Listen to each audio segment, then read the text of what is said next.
Filipi pasal yang pertama ayat yang ke-22 sampai 26. Tetapi jika aku harus hidup di dunia ini, berarti bagiku bekerja memberi buah. Jadi mana yang harus kupilih, aku tidak tahu. Aku didesak dari dua pihak, aku ingin pergi dan diam bersama-sama dengan Kristus. Itu memang jauh lebih baik. Tetapi lebih perlu untuk tinggal di dunia ini karena kamu. Dan dalam keyakinan ini, taulah aku akan tinggal dan akan bersama-sama lagi dengan kamu sekalian, supaya kamu makin maju dan bersukacita dalam iman, sehingga kemegahanmu dalam Kristus Yesus makin bertambah karena aku, dan apabila aku kembali kepada kamu. Manusia mengalami pertumbuhan dari awalnya hanya sebuah janin, lahir seorang bayi, kemudian menjadi anak-anak, tumbuh menjadi remaja dan dewasa. Tubuh manusia menunjukkan perkembangan bentuk dan fungsi sampai seluruh organ berjalan dengan normal dan baik. Pertumbuhan dan perkembangan manusia tidak dapat diukur dari bentuk jasmani aja. Hal-hal yang tidak terlihat secara kasat mata justru patut mendapatkan perhatian lebih. Contohnya, kerohanian seseorang. Awalnya sama juga, yaitu bayi rohani yang tetap memerlukan makanan dan perhatian sampai akhirnya menjadi dewasa, kuat, mandiri dan siap melayani orang lain, yang umumnya kita mengerti dengan sebutan dewasa rohani. Dewasa berarti dapat memilih apa yang benar dan baik dan siap menerima konsekuensi dari setiap keputusannya. Kemampuan membedakan keinginan dan kebutuhan sampai memilih keputusan antara dua hal tersebut adalah hal yang penting untuk dimiliki semua orang. Keinginan Paulus adalah pergi meninggalkan dunia ini untuk bersama-sama dengan Kristus di kekekalan. Hidup kekal bersama Yesus adalah harapan semua orang percaya lah ya. Karena akhirnya kita bisa terlepas dari tubuh yang terbatas dan dunia yang fana ini.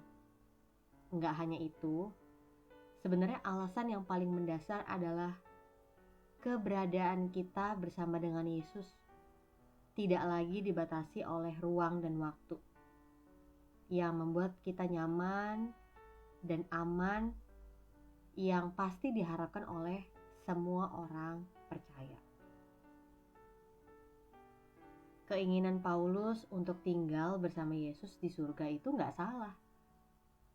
Tetapi jika diukur dari manfaat, maka Paulus merelakan keinginannya dengan kebutuhan yang lebih mendesak.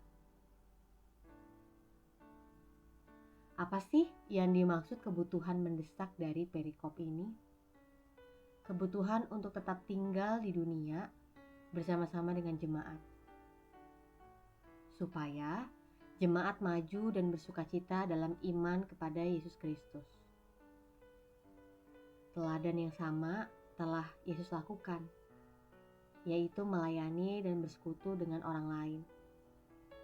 Sehingga tampaklah akhirnya inti kekristenan itu terletak pada pemberian hidup untuk mengasihi orang lain.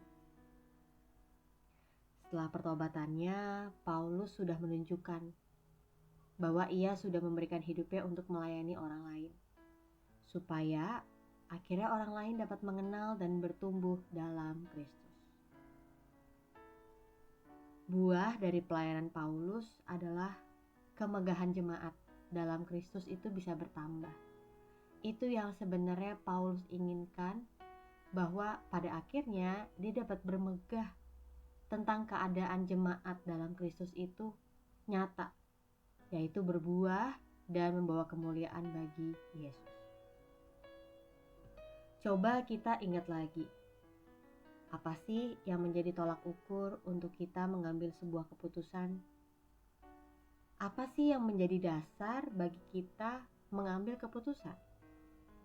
Apakah hanya berdasarkan keinginan kita saja? atau berdasarkan kebutuhan? Apakah tujuan kita mengambil keputusan untuk kepentingan kita sendiri, atau keputusan itu bisa menolong orang lain untuk mengenal Yesus? Lihat deh, Yesus udah mengorbankan hal terbaik bagi manusia, yaitu hidupnya. Dan motif dibalik semua tindakan Yesus itu adalah kasih. Apakah kita mau meneladani Yesus, baik dalam perkataan, perbuatan, dan sikap hati? Kalau kita mau meneladani Yesus, mulailah sekarang. Jangan tunggu sebulan lagi, jangan tunggu 5 tahun lagi, jangan tunggu keadaan akan lebih baik baru kita mau meneladani Yesus. Tapi mulailah dari sekarang. Karena kalau kita menunda-nunda, itu gak akan pernah ada waktu yang tepat untuk meneladani Yesus. Pilihannya adalah sekarang atau tidak sama sekali.